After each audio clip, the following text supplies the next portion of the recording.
I'm going to be reading The Tale of Peter Rabbit. Here we go.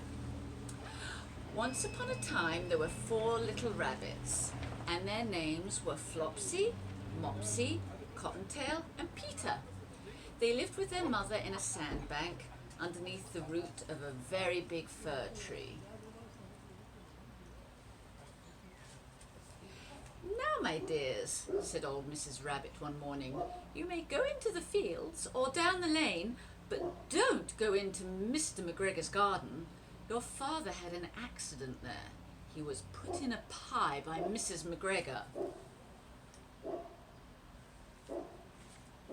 Now run along and don't get into mischief. I'm going out."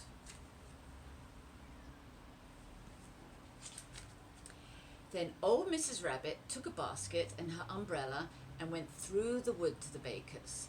She bought a loaf of brown bread and 5 currant buns. Flopsy, Mopsy and Cottontail, who were good little bunnies, went down the lane to gather blackberries. But Peter, who was very naughty, ran straight away to Mr. McGregor's garden and squeezed under the gate. First he ate some lettuces and some French beans, and then he ate some radishes. And then, feeling rather sick, he went to look for some parsley. But round the end of a cucumber frame, whom should he meet but Mr. McGregor? Mr. McGregor was on his hands and knees planting out young cabbages, but he jumped up and ran after Peter, waving a rake and calling out, "Stop, thief!"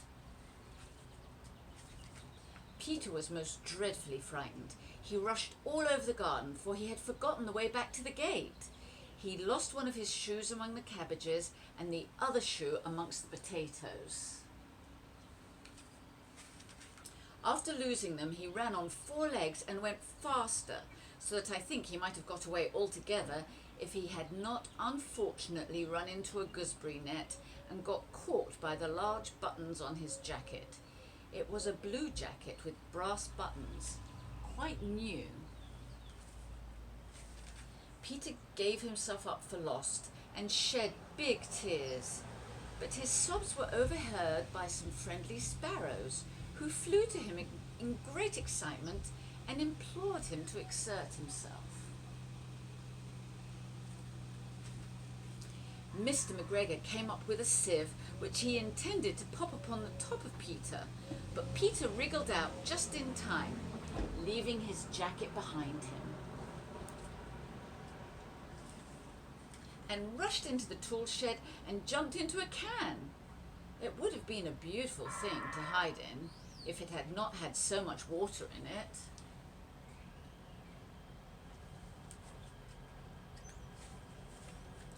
Mr. McGregor was quite sure that Peter was somewhere in the tool shed, perhaps hidden underneath a flower pot. He began to turn them over, carefully looking under each. Train going behind. I live near the metro. Presently Peter sneezed. Ka-choo! Mr. McGregor was after him in no time and tried to put his foot upon Peter, who jumped out of a window, upsetting 3 plants. The window was too small for Mr. McGregor, and he was tired of running after Peter. He went back to his work. Peter sat down to rest. He was out of breath and trembling with fright, and he had not the least idea which way to go. Also, he was very damp with sitting in that can. After a time he began to wander about, going lippity-lippity, not very fast, and looking all around.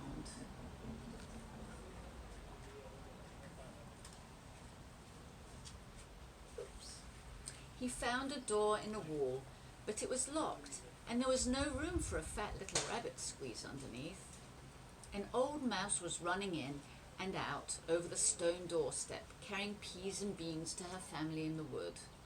Peter asked her the way to the gate, but she had such a large pea in her mouth that she could not answer. She only shook her head at him.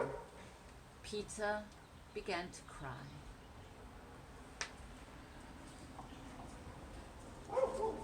Then he tried to find his way straight across the garden, but he became more and more puzzled.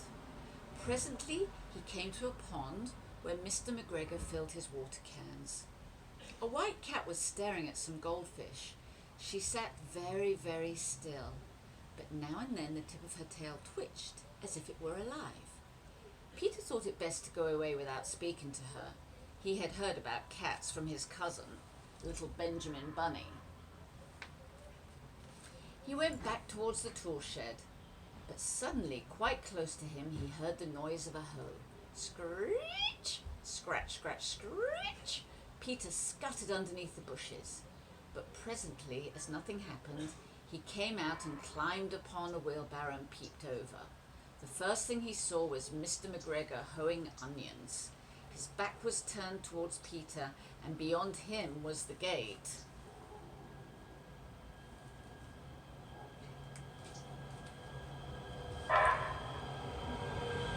Train.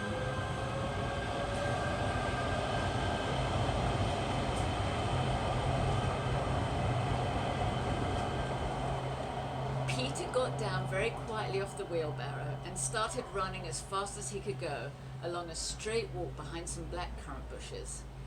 Mr. McGregor caught sight of him at the corner, but Peter did not care. He slipped underneath the gate and was safe at last in the wood outside the garden. Mr. McGregor hung up the little jacket and the shoes for a scarecrow to frighten the blackbirds. Peter never stopped running or looked behind him till he got home to the big fir tree. He was so tired that he flopped down upon the nice soft sand on the floor of the rabbit hole and shut his eyes. His mother was busy cooking. She wondered what he had done with his clothes. It was the second little jacket and pair of shoes that Peter had lost in a fortnight. I am sorry to say that Peter was not very well during the evening. His mother put him to bed and made some chamomile tea, and she gave a dose of it to Peter. 1 tablespoon to be taken at bedtime.